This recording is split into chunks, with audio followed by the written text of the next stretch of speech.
नमस्कार दोस्तों, मैं अनिल मरमठ आपका दोस्त आपका फिर स्वागत करता हूं इंश्योरेंस कस्टमर केयर में। आज हम बात करने वाले न्यू प्रधानमंत्री वय बंधन योजना सीनियर सिटीजन्स के लिए वरदान है। इसमें क्या बातें आपको ध्यान रखनी है इस पॉलिसी को यदि आप लेने का विचार कर रहे हैं तो, और पोस्ट ऑफिस से ये बेहतर है या नहीं, या बाज़ार में इससे बेहतर और क्या क्या है, इन सब के बारे में हम चर्चा करेंगे। बिल्कुल आपके लिए बहुत ज़रूरी इन्फॉर्मेशन है। यदि ये लेना है तो आपको मेरे साथ बने रहना है। यदि आप इस चैनल पर पहली बार आए हो तो इंश्योरेंस कस्टमर केयर को सब्सक्राइब करना तो बिल्कुल ना भूलें और बेल आइकन को दबाइए, क्योंकि इससे इंश्योरेंस से रिलेटेड सभी तरह की वीडियो आपको यहाँ मिल जाएगी। जीवन सरल के बारे में सही जानकारी आपको यहाँ लेनी है। कई प्लेलिस्ट बनी हुई है, उनके अकॉर्डिंग आप अब सोच सकते हो कि मुझे नए एजेंट हो तो उसके लिए अलग प्लेलिस्ट बना रखी है। अब हम आ जाते हैं इसकी कंडीशंस पर कि पॉलिसी किस तरह की है और किस व्यक्ति के लिए अवेलेबल है। सबसे पहली बात तो 60 इयर्स कंप्लीट होनी चाहिए। ऐसा नहीं कि 59 इयर्स और 6 महीने, नहीं, कंप्लीट आपकी 60 इयर्स की एज है तभी इस पॉलिसी के लिए एलिजिबल हो। और मिनिमम एज एंट्री पे कोई आपको बाउंड नहीं किया गया है। पॉलिसी टर्म 10 साल है, इसका मतलब 15 साल या 8 साल इसमें नहीं कर सकते हो। तो ये अपने आप में एक थोड़ी सी कमी है कि कोई बुजुर्ग चाहता ही नहीं मुझे 20 साल के लिए पेंशन चाहिए, तो नहीं, यहाँ पर आप ऐसा नहीं कर सकते हो।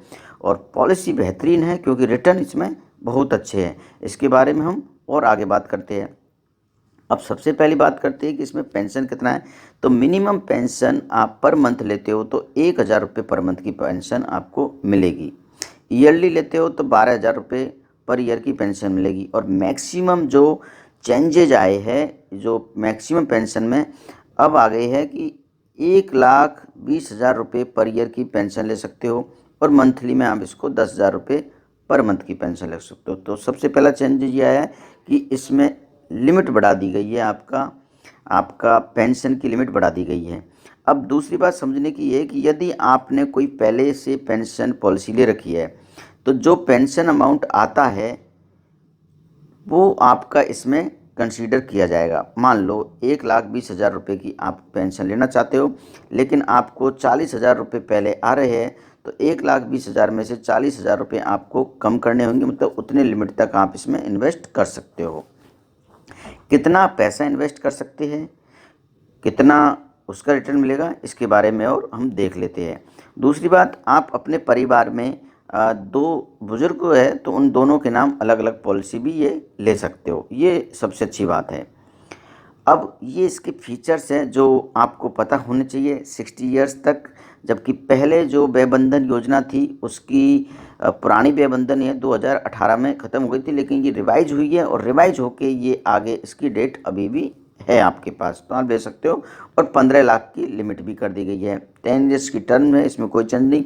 सबसे बड़ी बात, आपका इंटरेस्ट 8 से 8.30% आपको मिलने वाला है। पेंशन मोड आप किसी भी मोड में ले सकते हो पेंशन को, मंथली, क्वार्टरली, ईयरली।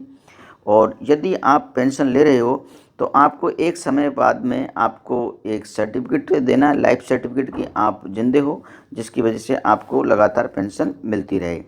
और मैच्योरिटी बेनिफिट में आपका जो भी परचेज्ड प्राइस है, जो पैसा आप LIC में लगा रहे हो, वो पैसा आपका वापस मिल जाएगा। लोन आप 3 साल के बाद में ले सकते हो। आपकी जो भी परचेज प्राइस है उसका आपका 75% लोन मिल जाएगा। और लोन का इंटरेस्ट है ये आपकी पेंशन से रिकवर होता रहेगा, तो आपके लिए उसको बहुत ज़्यादा कुछ नहीं पड़ना पड़ेगा। दूसरा, सरेंडर वैल्यू 98% मिल जाती है आपको, और आपके स्पाउस को कुछ ऐसा मेडिकल बैकग्राउंड पे पैसे की ज़रूरत है तो पैसे आप सरेंडर भी कर सकते हो, लेकिन उसके लिए आपको प्रूफ लगाने पड़ेंगे। अब हम आते हैं कि इसमें डॉक्यूमेंट्स में क्या चाहिए। डॉक्यूमेंट्स में सबसे पहला इसका फॉर्म है जिसका नाम है 470 प्रपोजल नंबर। इसमें एज प्रूफ आपका चाहिएगा, और ID proof, address proof, pan card compulsory है। इनकम प्रूफ भी आपको देना होगा, या तो ITR या पासबुक, आपकी बैंक स्टेटमेंट, ये सब आपको प्रूफ देने होंगे, जिसके साथ में आप ये पॉलिसी के लिए अप्लाई कर सकते हो। अब पेंशन कितनी मिलनी है इसके बारे में हम चर्चा कर लेते हैं। पेंशन चार्ट एज पर परचेज प्राइस, यहाँ पर ये आपकी परचेज प्राइस है। यदि आप ये परचेज प्राइस लेते हो तो ईयरली पेंशन आपको यहाँ मिलेगी, हाफ ईयरली ये मिलेगी, क्वार्टरली और मंथली। इस तरह से आपको डिसाइड करना पड़ेगा कि आप किस परचेज प्राइस पर कितनी पेंशन लेना चाहते हो। ये चार्ट है, इसको आपको समझ में आना चाहिए। दूसरा चार्ट और है, ये परचेज प्राइस एज पर पेंशन अमाउंट। आपका पेंशन अमाउंट आपको कितना चाहिए। सपोज करो आपको ईयरली पेंशन चाहिए और ये आपका पेंशन है, ये वाला अमाउंट है। अब ये पेंशन चाहिए तो प्राइस आपको कितना डालना होगा, 1,44,000 रुपये आपने दिया। लेकिन यदि आपको हाफ ईयरली चाहिए तो आपने ये पैसा दिया, 6,000 रुपये आपको हाफ ईयरली पेंशन मिल जाएगी। लेकिन आपको मंथली पेंशन चाहिए तो आपको 1,50,000 रुपये आपको जमा कराने होंगे, 1,000 पर मंथ की आपको पेंशन मिलेगी। समझने की बात सिर्फ इतनी सी है, इसमें कन्फ्यूज ना हो। यदि आपने पेंशन का मोड ईयरली लिया है तो आपको 1,44,578 रुपये ही देना है और आपको ईयरली मोड पर 12,000 रुपये की पेंशन मिलने लग जाएगी। यदि आपने मंथली मोड पर पेंशन ली है तो आपको 1.5 लाख रुपये देने पड़ रहे हैं, मतलब आपको ज़्यादा पैसा पे करना पड़ रहा है। ये आपको समझने वाली बात है। इसी तरह से आप डिसाइड कर सकते हो और आप 15 लाख तक आप इसमें लगा सकते हो। उसी के अकॉर्डिंग आपको 1,20,000 तक की भी पेंशन मिलने लगेगी।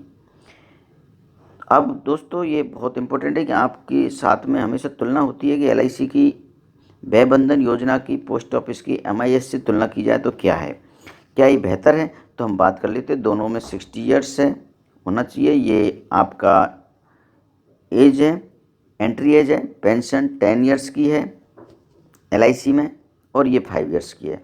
तो ज़्यादा बेहतर सबसे पहला पॉइंट आ गया आपके 10 साल के लिए, कि आगे 5 साल के लिए कोई बड़ी बात नहीं, लेकिन 10 साल 15 साल बाद जब बैंक के इंटरेस्ट रेट कम होंगे तब भी गारंटी कौन ले रहा है। तो यहाँ पे 10 साल तक की गारंटी आपसे LIC ले रही है कि हम इसी % पर आपको इंटरेस्ट देंगे। तो इंटरेस्ट कितना पड़ रहा है आपको, 8.3%।